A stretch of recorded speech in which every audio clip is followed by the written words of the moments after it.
우리가 사순절을 보내며 이제 부활절을 2주 남겨놓고 있습니다. 예수 그리스도의 십자가 사건이 우리 인류 역사에 굉장히 중요한 사건이고 우리의 삶을 뒤바꾼 혁명적 사건입니다.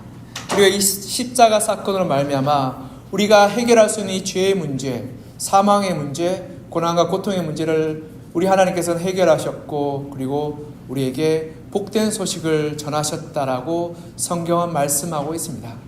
우리가 3주간 예배소서 말씀을 통해서 십자가의 그 구원의 사건들이 우리에게 얼마나 큰 놀라운 변화와 그리고 우리에게 복된 소식이 되었는지를 살펴보고 있습니다. 이 두 번째 주인데요. 이 두 번째 주는 우리가 하나님께서 그리스도의 십자가의 사건을 말미암아 우리를 얼마큼 혁명적으로 놀랍게 우리 삶을 바꾸어 놓으셨고 그리고 우리를 하나님의 사람으로 만들어 놓으셨는지를 살펴보고자 합니다. 우리가 첫 번째로 오늘 본문에 보면 우리가 그리스도를 영접하게 될 때 우리는 새로운 존재가 됩니다. 우리 본문 15절 같이 한번 읽어볼까요? 15절 시작. 법조문으로 된 계명의 율법을 폐하셨으니 이는 이 둘로 자기 안에서 한 새 사람을 지어 화평하게 하시고 아멘. 구약의 이 예루살렘과 이 이스라엘 백성들은 율법을 통해서 의로워진다라고 배웠습니다. 근데 율법에 한계가 있는데 그것이 뭐냐 하면 율법으로 의로워지려고 율법을 하나님께서 우리에게 주셨는데 율법을 자꾸 사람에게 갖다 대다 보니까 우리가 불의한 자, 악한 자, 죄인으로 드러나게 되었던 겁니다. 하나님의 그러한 세세한 율법의 조항들, 이 모세의 10계명은 10가지의 계명이었지만 그 10계명을 보완하는 600가지 넘는 그러한 율법이 있었고 그리고 그 600가지 넘는 율법을 보완하는 수천 가지 규칙들이 있어서 결국 그 중에 한 개를 범하게 되면 우리는 죄인이 되는 것입니다. 이것이 율법의 딜레마입니다. 우리가 의롭고 선하게 살려고 율법이 필요한데 율법 앞에 서니까 우리가 다 죄인이 되는 이러한 딜레마 앞에서 우리는 절망하고 좌절하게 되는 것입니다. 제가 대학생 때 제 친구 집이 과수원을 했습니다. 그때 90년대였으니까 과수원 집에 놀러가서 친구 집에 한 8월, 9월쯤에 가니까 사과가 많이 열렸습니다. 사과 과수원이었습니다. 근데 거기에서 보니까 참 놀라운 일이 있었습니다. 여러분 과수원 가면 그 부모님이 마음껏 사과를 먹으라고 사과를 쌀더미 같이 쌓아놓았습니다. 그래서 제가 이거 먹어도 되냐고 물었더니 상품성이 없는 거라고 다 버리는 거라고 얘기했습니다. 그때 90년대는 사과가 떨어지거나 낙과가 되거나 아니면 상처가 나거나 사과가 예쁘지 않으면 상품 가치가 없어서 다 버렸습니다. 그러니까 그것도 뭐 사람이 먹는 것도 한두 개지 수백 개의 사과를 어떻게 그걸 다 먹겠습니까? 그러니까 그걸 그냥 썩혀서 퇴비로 쓰든지 아니면 짐승의 먹이로 썼습니다. 돼지한테 줘서 돼지를 먹이기도 했습니다. 그때는 사과즙이나 뭐 사과 주스 같은 게 잘 발달되지 않았고 유통이 제대로 되어 있지 않기 때문에 그냥 버렸습니다. 그래서 산더미가 쌓여있는 사과를 보면서 저거 다 버리는 거라고 마음껏 먹고 가져가라고 이야기하는 걸 들었습니다. 근데 제가 참 안타까웠던 게 사과가 참 달고 맛있었는데 조금 상처가 나고 조금 티가 있고 조금 색깔이 좋지 않다고 해서 사과가 버려졌습니다.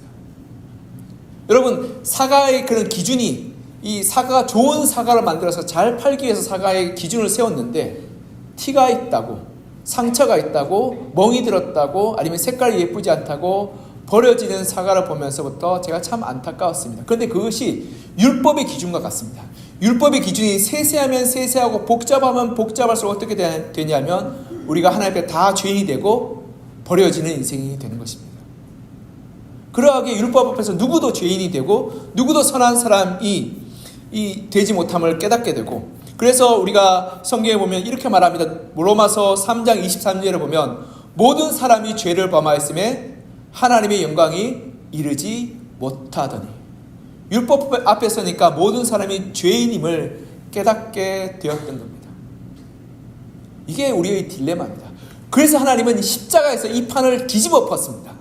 뒤집어 엎었다는 것은 이제는 사람을 율법으로 판단하지 않고 사람 안에 사랑과 믿음으로 의롭다라고 판단하겠다고 하나님께서 결정하신 것입니다. 이것이 하나님의 판을 뒤집으면 놀라운 사건이요 십자가의 은혜인 것입니다.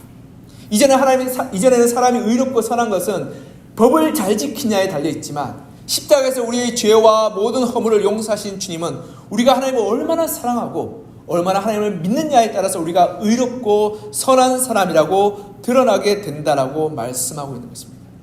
그래서 갈라디아서 3장 6절에 이렇게 말씀합니다. 아브라함이 하나님의 믿음에 그것을 그에게 의로 정하셨다 함과 같으니라. 아멘. 어떻게 하다가요? 믿기만 하면 의롭다라고 말씀하고 있는 거죠. 우리가 믿음으로 우리의 인생의 경주를 달려가면 그 사람이 최고이고 그 사람이 존귀한 자이고 마땅히 박수받을 만한 자라고 말씀하고 있는 것입니다. 여러분, 이것을 제가 어디서 봤냐면 운동 경기를 하잖아요. 운동 경기를 하는데 다른 사람이 다 달려가다가 그 골로 지나갔습니다. 근데 어느 사람이 달려가다가 넘어졌습니다. 다리를 다쳤습니다. 쩔뚝이면서 가는데 보통 사람은 이미 끝났구나라고 생각하는데 끝까지 그 경기장을 완주하고 그 골을 지나갈 때 사람들이 다 일어서서 박수를 칩니다. 정말 훌륭한 사람이다. 하나님이 이렇게 판을 뒤집으셨다는 겁니다. 우리가 끝까지 믿음으로 하나님을 사랑하는 그 고백을 드린다면 우리 마땅히 박수받을 만하고 존경받을 만하며 사랑받을 만한 존재라고 말씀하고 있는 것입니다. 우리 조금의 불의함과 연약함과 허물과 실수가 있음에도 불구하고 우리가 다시 일어서서 하나님 바라보며 믿음의 경주를 달려가게 될 때 하나님은 우리를 거룩하고 의로운 사람으로 불러주시는 것입니다. 비록 그 사람, 이 경주에서 넘어져서 다리를 다친 사람은 그의 경주에서는 꼴찌였음에도 불구하고 그 스타디움에 있는 수많은 사람들은 그를 마치 1등과 같이 박수하며 존경하고 찬사를 보내었던 것처럼 하나님, 우리가 다시 넘어지고 죄를 범하였지만 다시 일어서서 회개하고 주님 앞에 돌이키게 될 때 하나님께서 우리를 천국에서 박수 쳐주며 너가 정말 의롭고 선하고 마땅히 사랑받을 만한 존재라고 우리를 불러주시는 것입니다. 이것이 하나님의 십자가의 은혜요 구원의 능력인 것입니다.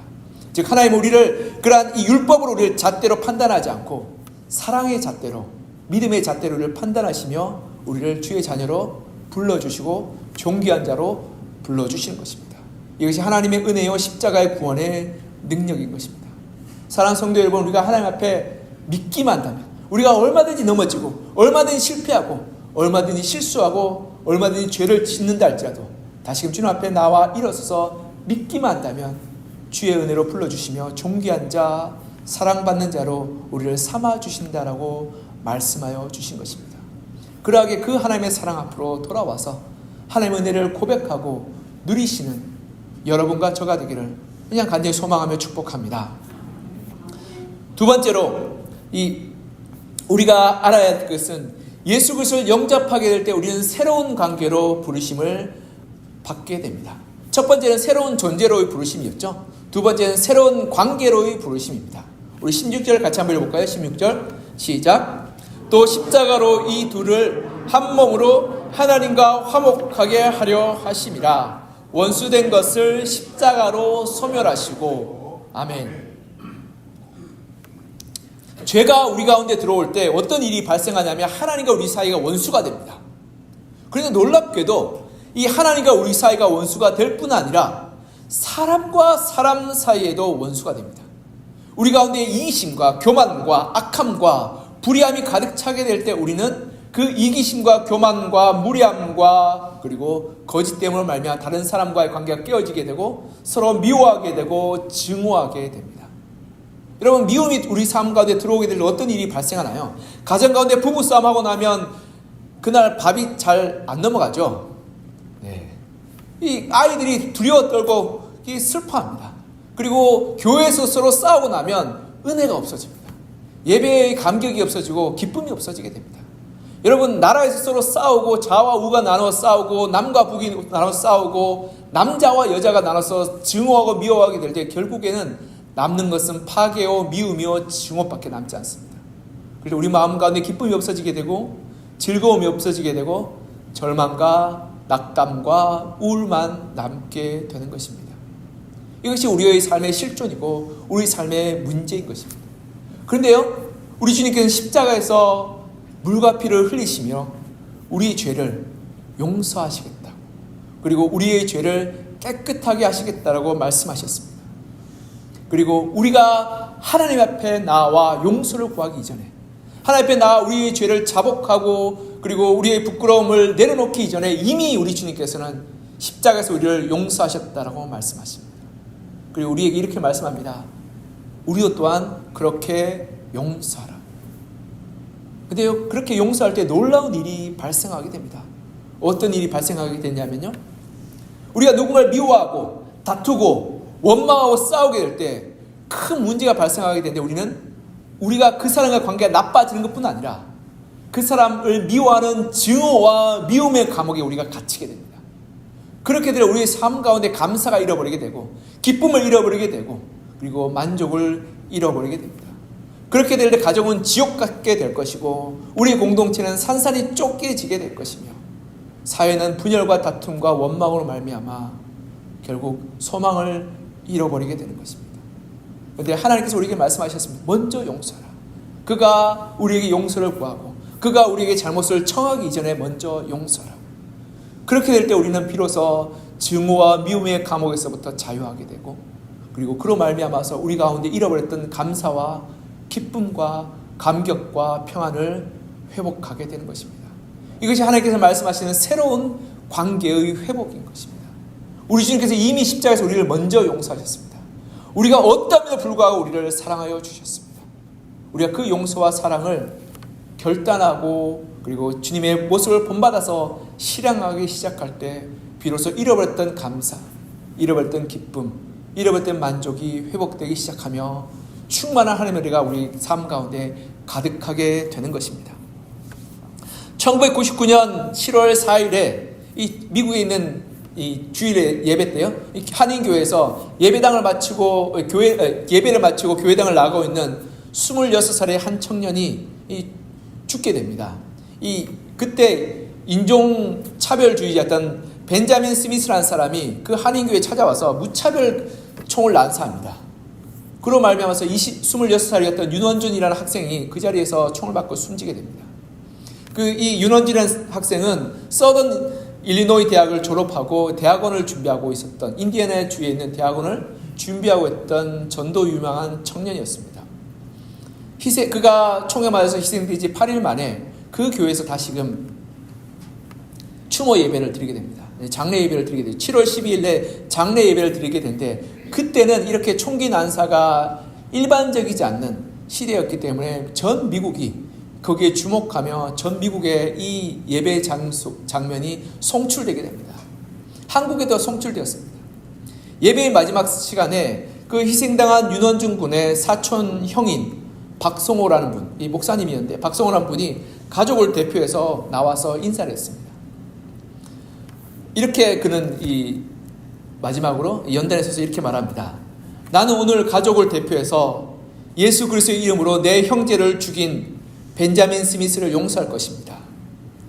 그리고 나는 오늘 예수 그리스도의 이름으로 내 사랑하는 형제의 꿈을 빼앗아가고 피를 흘리게 한 이 미국을 예수 그리스도의 이름으로 용서합니다. 왜냐하면 예수님은 용서를 위해서 오셨기 때문입니다. 우리 가족은 예수 그리스도를 구주와 주님으로 믿는 사람입니다. 라고 그 연단에서 고백했습니다. 그와 그 가족들은 더 이상 내가 증오와 미움으로 살지 않으며 그래서 용서하심을 본받아 살인자와 미국 사회를 용서하겠다라고 고백했습니다. 그리고 이 고백은 미국 사회와 한국 사회에 큰 울림이 되었습니다. 사랑하는 성도 여러분, 우리가 용서하지 않을 때 우리는 미움과 증오에 갇혀서 우리 인생을 파괴하게 되고 우리 인생을 하나님의 은혜로 이끌지 못하며 결국 잘못된 길로 나아가게 되는 것입니다. 그러나 우리가 용서하게 될 때, 사랑으로 용납하게 될 때 비로소 우리는 하나님 은혜 가운데서 형제애를, 가족애를, 그리고 한 가족애를 회복하게 될 것입니다. 이것이 하나님께서 우리에게 바라시는 은혜의 자리로의 초대인 것입니다. 십자가에서 우리 주님께서 물과 피를 흘리시면서 우리를 용서하며 죽으시며 우리도 또한 주님께서 하셨던 것처럼 서로를 용서하라고 부탁하셨습니다. 우리가 서로를 용서하게 될 때 우리는 이전과 다른 새로운 놀라운 관계 가운데 거하게 되며 비로소 자유로 우리가 증오와 미움에서 벗어나 자유를 누리게 되고, 그리고 우리 가운데 잃어버렸던 기쁨과 감사와 은혜를 회복하게 되는 것입니다. 주님의 부르심 앞에 우리가 순종하여서 서로를 용서함으로 하나님의 은혜 가운데 자유함을 누리고 기쁨과 감사를 회복하시는 여러분과 저가 되기를 시간 간절히 소망하며 축복합니다. 마지막으로 세 번째로 우리가 예수 그리스도를 영접할 때 하나님 우리를 새로운 사명의 자리로 불러주십니다. 우리 18절을 같이 한번 읽어볼까요? 시작. 이는 그로 말미암아 우리 둘이 한 성령 안에서 아버지께 나아감을 얻게 하려 하심이라. 아멘. 하나님은 우리에게 임하셔서 용서하는 것을 넘어서서 우리가 한 형제요 한 자매요 한 가족임을 회복하라고 말씀합니다. 그리고 한 형제요 한 가족이요 한 지체임을 회복한다는 것은 우리가 함께 동역하는 것을 의미합니다. 나와 너가 다름을 넘어서서 우리가 함께 동역하게 될 때 하나님의 놀라운 역사를 이루게 됩니다. 사도 바울은 안디옥 교회에서 선교사가 되었습니다. 여러분, 안디옥 교회가 초대교회 첫 번째 선교사를 보냈던 선교하는 교회인데, 그 선교하는 교회의 원동력이 어디에 있었냐면 안디옥 교회가 수많은 사람들이 함께 모여서 예배하는 교회였기 때문에 그렇습니다. 유대와 예루살렘에 왔던 바울과 바나바가 안디옥 교회의 교사였고, 그리고 또한 이 헬라 지역 각 곳에 흩어져 있던 이방인들이 함께 예배드리는 교회였습니다. 그러하였기에 하나님의 말씀에 든든히 서 있었고, 그리고 다양한 헬라인들, 즉 로마 제국 하에 있었던 다양한 민족들이 함께 예배드릴 수 있었기에 그들은 예배하는 것을 즐거워하고 기뻐하고 나누었으며, 그 예배의 결과로 말미암아 다른 이들, 다른 민족들과 다른 나라들과 다른 지체들을 섬기고 봉사할 수 있었던 것입니다.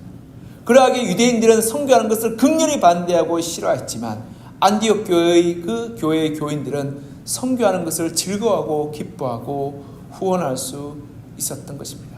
그래서 초대교회가 이렇게 부흥할 수 있었던 것입니다. 여러분, 내가 사는 상대방과 다릅니다. 그 다름이 때로는 우리에게 불편함과 힘듦과 어려움이 될 수 있지만, 그의 사랑과 은혜 가운데 있을 때 그 다름은 우리를 풍성하게 하고 우리를 다양하게 하며 우리를 하나님의 은혜로 충만하게 하는 도구가 되는 것입니다. 일례로 남자와 여자가 너무 다릅니다. 성격도 다르고 겉모습도 다르고 외형도 다르며 그리고 삶의 모습도 다릅니다. 그런데요, 놀랍게도 남자가 여자가 서로 사랑하여 하나가 되어 한 가정을 이루게 될 때 하나님 그 가운데 생명을 주십니다. 이것이 하나님의 기적이요 하나님의 신비입니다. 우리가 다름을 인정하고 하나 되고 사랑하게 될 때 그 가운데 생명이 탄생하게 되는 것입니다. 우리 교회에 수많은 다른 사람들이 있습니다. 그 다름을 인정하고 하나 되기 시작할 때 비로소 우리 교회를 통해서 생명이 태어나게 되고 믿지 않은 영혼들이 주님 앞에 나오게 되며 하나님의 놀라운 사역을 이루어가게 되는 것입니다. 그것이 교회를 부르신 하나님의 사명이요 그리고 하나님의 은혜인 것입니다. 그래서 에베소 4장 11절 12절 이 뒤에 부분에 가면 이렇게 말씀하고 있습니다. 그가 어떤 사람은 사도로, 어떤 사람은 선지자로, 어떤 사람은 복음을 전하는 자로, 어떤 사람은 목사와 교사로 삼으셨으니 이는 성도를 온전하게 하여 봉사일을 하게 하며 그리스도의 몸을 세우려 하심이라. 아멘. 우리가 교회에 나온 다양한 직분과 역할과 그리고 사람들이 있는데 그 모든 다양성들이 하나님께 교회를 세우는데 불러주셨다라고 말씀하고 있는 것입니다. 그러하게 우리의 직분과 우리의 능력과 우리의 다양의 차별이 있을 수 없습니다. 다른 것입니다. 그 다름 우리가 인정하고 용납하며 함께 동역하며 그리고 축복할 때 하나님 우리의 다양성을 통해서 우리 교회를 풍성하게 하실 것입니다. 우리가 요리 잘하는 분들도 있었으면 좋겠고, 우리 교회에 찬양을 잘하는 분도 있었으면 좋겠고, 교회를 잘 섬기는 사람도 있었으면 좋겠고, 말씀을 잘 나누는 사람도 있었으면 좋겠고, 또 나가서 전도하는 열심을 전도하기를 사모하는 사람도 있었으면 좋겠고, 또 교회를 잘 청소하는 분도 있었으면 좋겠습니다. 이런 다양한 성도님들이 우리 교회에 와서 우리 교회를 풍성하게 하고 아름답게 만들어 주시는 것입니다. 그리고 우리 교회에 연세 드신 분도 있었으면 좋겠고 어린아이도 있었으면 좋겠습니다. 그래서 우리 교회가 나이 드신 분부터 어린 아이들까지 그리고 남자와 여자와 그리고 여러 사람들이 함께 있어서 다양을 이루어가게 될 때 놀랍게도 우리 나라와 민족들을 그리고 전 세계를 섬기고 사랑하고 세워나가는 건강한 교회, 거룩한 교회로 서나가게 될 것입니다. 이것이 하나님께서 우리를 불러주신 사명이요 부르심인 것입니다. 우리 사명을 우리가 올바르게 깨닫고 그리고 인정하게 될 때 우리의 그러한 다양성이 하나님 위한 놀라운 도구가 되며 존귀케 하는 하나님의 사역, 하나님의 그러한 이 은혜의 통로가 될 것입니다. 이렇게 우리의 다름을 서로 축복하고 인정하고 그리고 사랑하여서 건강한 교회를 세워나가는 여러분과 저가 되기를 시간 간절히 소망하며 축복합니다. 말씀을 맺겠습니다. 그리스도 안에 놀라운 하나님의 은혜가 담겨 있습니다. 우리가 예수 그리스도를 주로 고백하며 그분을 사랑하고 섬길 때 하나님 우리를 심판과 정죄로 다가오는 것이 아니라 사랑과 은혜로 우리에게 다가오셔서 주님을 믿기만 하면, 사랑하기만 하면 존귀한 자, 사랑받는 자로 우리를 불러주십니다. 그리고 또한 우리가 예수 그리스도를 십자가 앞에 살아서 그 사랑과 은혜의 가운데 거하게 될 때 십자가 용서가 우리를 다른 이들을 용서할 수 있는 원동력이 되고, 그런 말미암아 우리는 그 용서 가운데 자유와 기쁨과 감격을 회복하게 될 것입니다. 그리고 마지막으로 우리가 하나님의 은혜 가운데 나아갈 때 나와 다름이 불편하고 힘든 것이 아니라 다른 이들을 섬길 수 있는, 다른 이들을 사랑할 수 있는, 그리고 우리를 온전케 하는 하나님의 은혜의 통로로 삼아 주실 것입니다. 이렇게 우리가 그 하나님의 사랑과 은혜 가운데 풍성한 것을 누려서 우리가 하나님의 존귀한 자로 서 나가며 서로를 용서함으로 기쁨과 감사를 회복하고 다른 이들을 섬길 수 있는 다양성을 회복하는 말미암아 우리 가정이, 우리 교회 공동체가 건강한 공동체, 건강한 하나님의 그런 하나님 나라의 백성으로 만들어가는 여러분과 저가 되기를 이 시간 간절히 소망하며 축복합니다. 우리 같이 좀 기도했으면 좋겠습니다. 하나님, 우리가 하나님의 풍성한 은혜를 누리기를 소망합니다. 하나님의 은혜의 자리에 서기를 소망합니다. 우리를 불러주시고 하나님의 은혜로 우리를 새롭게 하여 주셔서 우리가 이 시간 주님의 용서하심과 사랑하심을 누리게 하여 주시고, 우리가 또한 다른 이들을 용서함으로 우리가 하나님의 그러한 은혜를 우리가 경험하게 도와주시며, 또한 우리가 우리의 다른 이들을 함께함으로 말미암아 하나님의 놀라운 일들을 이루어가게 소망합니다라고 기도하는 이 시간이 되기를 소망합니다. 같이 기도하겠습니다. 하나님 아버지, 우리가 주님의 은혜의 자리에 나아가 주님을 우리로 귀한 주의 자녀로 불러주시고, 하나님 우리가 그저 믿기만 하면, 주님을 사랑하기만 하면 우리를 존귀한 자, 하나님 앞에서 의로운 자, 사랑받는 자로 불러주시니 참 감사합니다. 하나님의 은혜와 사랑 가운데 우리가 거하게 도와주시고, 주님이 주시는 은혜와 능력을 말미암아 우리가 새로운 하나님의 존재로서 우리가 날마다 하나님의 사랑받는 자, 하나님의 인정받는 자, 칭찬받는 자로 살게 하여 주시고, 그래서 믿음의 구원을 맺게 도와주시옵소서. 하나님 우리를 새로운 관계로 불러주시니 참 감사합니다. 하나님 우리가 이제는 다른 이들 미워하고 증오하고 분열하고 다투는 관계가 아니라 서로 사랑하고 용서하고 그리고 서로를 축복하는 관계가 되게 하여 주셔서 우리가 정말 하나님의 은혜 가운데서 하나님 미움과 증오를 우리가 그치게 하여 주시고, 우리 가운데 기쁨과 감사와 감격과 은혜를 회복하는 그런 은혜의 자리로 우리가 삶으로 살게 하여 주시옵소서. 더 나아가 우리의 다름과 우리의 그러한 차이가 하나님의 불편한 것, 그리고 우리를 힘들게 하는 것이 아니라 하나님의 놀라운 것을 이루어가는 다양함과 풍성함과 은혜의 자리로 우리를 이끌게 하여 주셔서 우리가 하나님 우리 자신, 우리 개인은 부족하고 연약하지만 우리가 더불어 함께하게 될 때 하나님의 놀라운 일들, 은혜의 일들, 은혜의 역사들을 이루어가는 것을 우리가 보게 하여 주시고, 그래서 이 나라의 민족을 하나님 변화시키는 건강한 교회, 거룩한 교회가 되게 하여 주시옵소서. 주께서 우리 가운데 함께 하시고 돌보아주시어 주의 은혜로, 주의 능력으로 불러주시사오니 우리가 날마다 하나님의 은혜 가운데 동행하게 하여 주시고 역사하여 주시옵소서. 사랑과 은혜가 풍성하신 하나님 아버지, 우리를 주의 자녀로 거룩한 주의 백성으로 불러주시니 감사합니다. 이전까지 우리가 늘 하나님의 법 앞에서 두려워하고 염려하고 걱정하였습니다. 그러나 우리 주님께서 십자가에서 물과 피를 다 흘리시고 말미암아 우리를 그저 믿기만 하면, 하나님을 사랑한다고 고백하기만 한다면 우리를 존귀한 자로, 사랑받는 자로, 의로운 자로 불러주신다고 약속하여 주심을 감사합니다. 하나님, 우리가 의롭지 않고 우리가 선하지 않고 우리가 올바르지 않지만 그저 우리가 하나님을 향한 그 고백, 믿음의 고백, 사랑의 고백만으로 하나님의 은혜의 자리로 초대해 주시니 참 감사합니다. 우리가 우리 자신이 하나님의 존귀한 자, 사랑받는 자임을 기억하며 이제 우리를 더 사랑하게 하시고 더 존귀한 자로 나아가게 하여 주시옵소서.